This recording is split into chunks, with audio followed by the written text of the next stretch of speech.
Hi friends, దేశ భద్రత, దేశ అంతర్గత మనకు రక్షణ అన్న పేర especially NIA, national intelligence agency, జాతీయ భద్రత అది జాతీయ భద్రత చూసే ఈ వ్యవస్థ వాళ్ళు మావోయిస్టులతో సంబంధం ఉందని చెప్పేసి చాలామందిని చాలా సందర్భాల్లో అరెస్ట్ చేస్తున్నారు. దానికి ఒక రుజువు ఉండదు, వాళ్ళకి అనుమానం వచ్చింది, అరెస్ట్ చేస్తున్నారు. ఇందుకు మనకు సాక్షాత్తు ఢిల్లీలో యూనివర్సిటీలో ప్రొఫెసర్గా పనిచేస్తున్న జి సాయిబాబాను ఆ రకంగానే అరెస్ట్ చేసి 10 సంవత్సరాలు అతన్ని ఒక సెక్లూడెడ్ దీంట్లో జైల్లో పెట్టారు. మనకు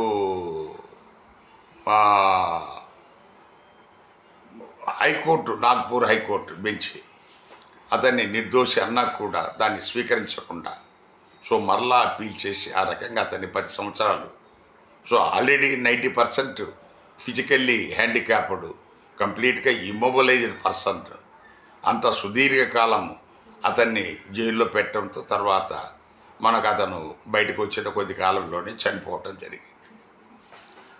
అలాగే 2020లో ఈ భీమ్ కొరేగాన్లో ఏదో మనకు అంతా చాలా సీనియర్ సిటిజన్స్, ముసలోళ్ళు, వాళ్ళ గురించి మనం బయటికి వాళ్ళని చూస్తే వాళ్ళెవరో అంత కరోడగాళ్ళకి ఏం కనపడ్డు, మనకేదో ఈ పాకిస్తాన్ ఉగ్రవాదులు లాంటి వాళ్ళు కాదు, వాళ్ళు ఏదో చేశారని చెప్పేసి లేడీస్తో సహా చాలామందిని అరెస్ట్ చేసి చాలా కాలం నుంచి వాళ్ళు జైల్లోనే మగ్గుతున్నారు. అందులో ఒక అతను చనిపోయాడు కూడా.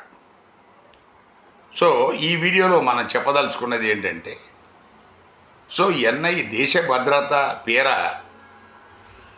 మనకు అందులో పనిచేస్తున్న అధికారులు, సిబ్బంది అనుమానం వచ్చిందని చెప్పేసి వాళ్ళు అరెస్ట్ చేసిన వాళ్ళను, దానికి సంబంధిత రుజువులు 1 సంవత్సరం లోపలగిన వాళ్ళు చూపలేకపోతే బేషరతుగా వాళ్ళను వదిలేయాలి.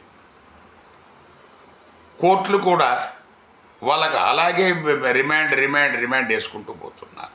ఎలా ఇస్తారు రిమాండ్? వాళ్ళ దగ్గర ఏమైనా తుపాకులు పట్టుకున్నారో, AK-47 లేకపోతే మందుగుండు సామాగ్రి ఏమైనా, సపోజ్ ఇది NIAS వాళ్ళ దగ్గర రికవరీ చేస్తే మీరు డెఫినెట్గా చెప్పవచ్చు వాళ్ళ దగ్గర బాంబులు ఎన్ని ఉన్నాయి. అవేమి లేదు కదా.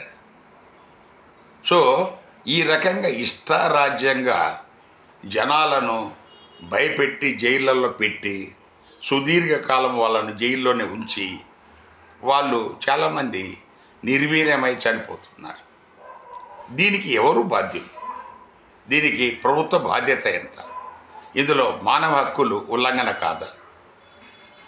NIA అంటే దేశ భద్రత అంటే గుడ్డోన్ని, కుంటోన్ని, ఎవరిని పడితే వాడిని అరెస్ట్ చేసేసి ఇతనికి మనకు విదేశ ఉగ్రవాద సంస్థల్లో సంబంధం ఉందనో లేకపోతే మావోయిస్టులతో సంబంధం ఉందనో అని మీరు ఒక అభియోగం మోపినంత మాత్రాన దాన్ని స్వీకరిస్తాయి కోర్టులు? ఎలాగా దాని మీద వాళ్ళు మనకి ఈ ప్రొలాంగ్ చేస్తున్నారు రిమాండ్? ఇది ఒకసారి ఈ కోర్టులు, ప్రభుత్వాలు, ఈ మేధావులు మరొకసారి దీని గురించి సుదీర్ఘంగా చర్చించి దీని మీద సరైన ఒక నిర్ణయం తీసుకోవాల్సిన అవసరం ఆసన్నమైందని ఈ వీడియో ద్వారా విజ్ఞప్తి చేస్తుంది. Thank you.